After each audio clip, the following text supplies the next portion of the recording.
also standing for the role of President, Natalie.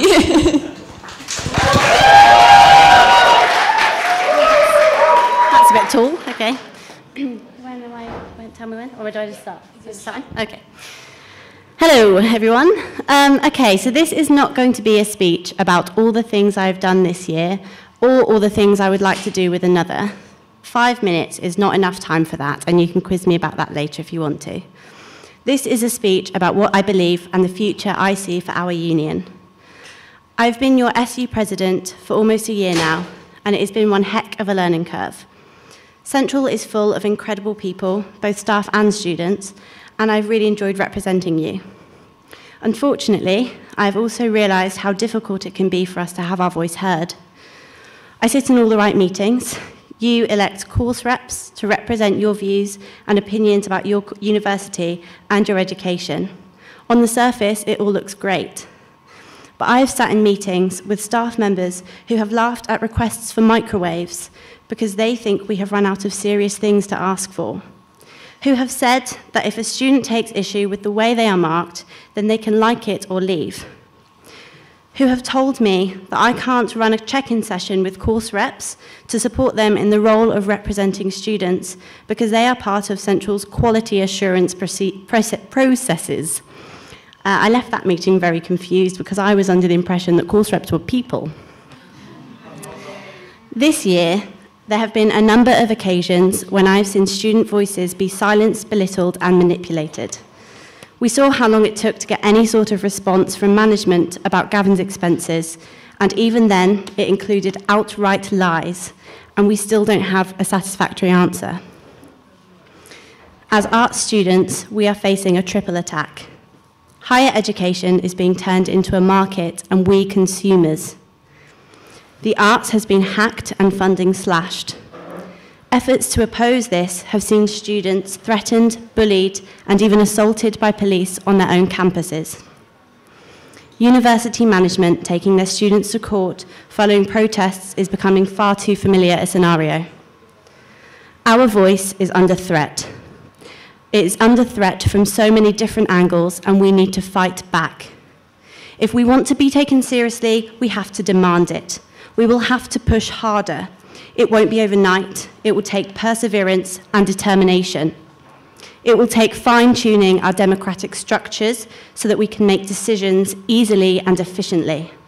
It will take demonstrations, and it will take protests, whether that's fighting for change on our campus or for free education on the streets. It will take me as your student union president. I have started these fights this year, but they are far from finished. Central, I am far from finished. I have learned so much about the way Central works and so much about myself this year that I am more prepared than ever to take this on. I am backing myself to finish what I've started, and I'm asking you to do the same. Please don't back down, back Nat. Thank you.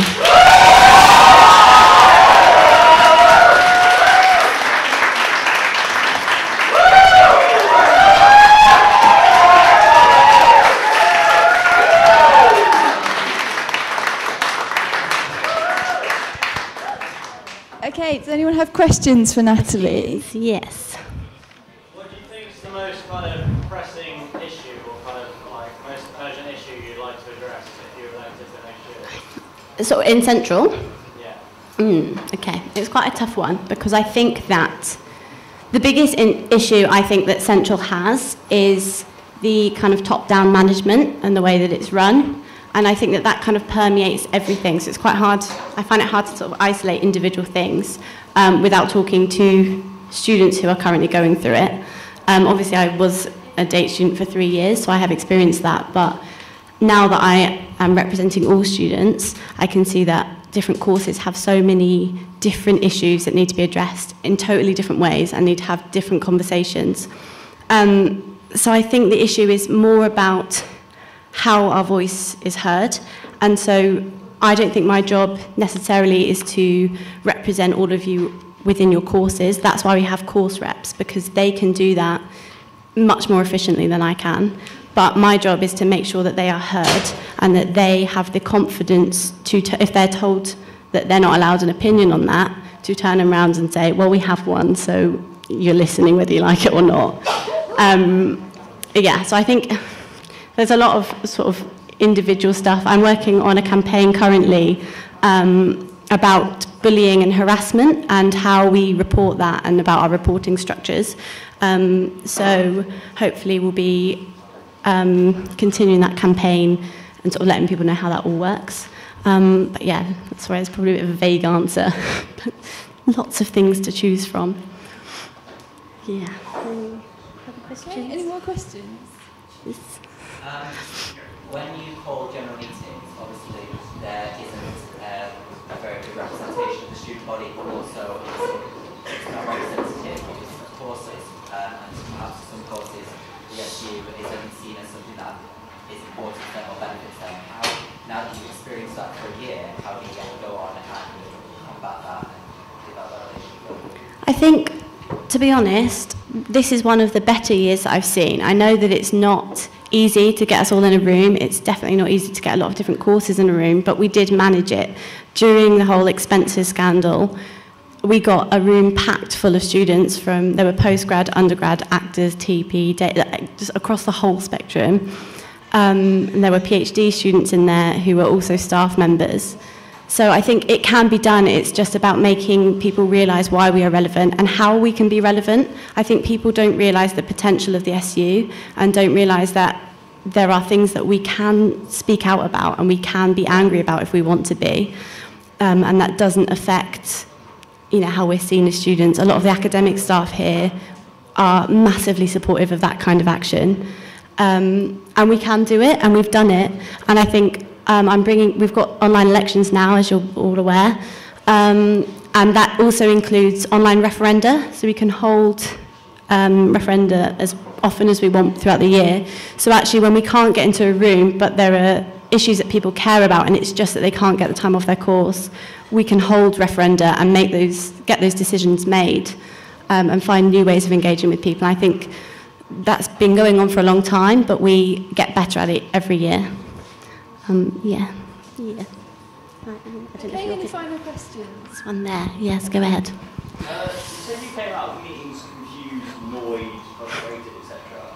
And even if you were put down by higher powers, why didn't you make the voice known this year? And how will you actually make it known differently next year? Other powers, higher powers, and put you down again? I think, to be honest, a lot of it was just not being prepared for what I kind of came up against. I've always thought that we've had, the SU and Central have had like a really good relationship with management. I think they have always been very good at welcoming the SU by putting us on those meetings. They always management hold a welcome talk thing for everyone that's newly elected in the staff rooms where they can meet the officers and, you know, we can all get on really well. So it feels nice and supportive. And Debbie Scully has always sort of said to me, if you ever need anything, like, I'm here, you can come talk to me, my door's always open. And sort of said the same things throughout the Gavin Gate scenario. And sort of was still offering her support when actually Debbie was the one that was writing those statements that didn't address any of the things we'd asked. So I think it's more of a learning curve of realising actually who I can trust and maybe who not to trust. And so I've got that knowledge now, and from the year of sort of trying to work ways around things and trying to get things changed, I've realised that actually sometimes you just have to shout about it. You have to write public statements because that's what management respond to. You have to change your game because actually playing their game isn't going to win. We're not going to win that way.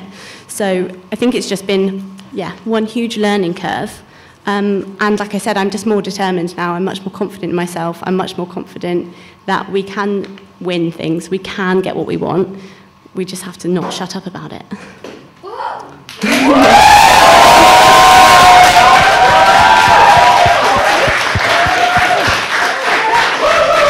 Thank you. Okay, thank you very much. Thank you everybody for coming, and good luck to all candidates. Don't forget, voting opens at 1 p.m. tomorrow.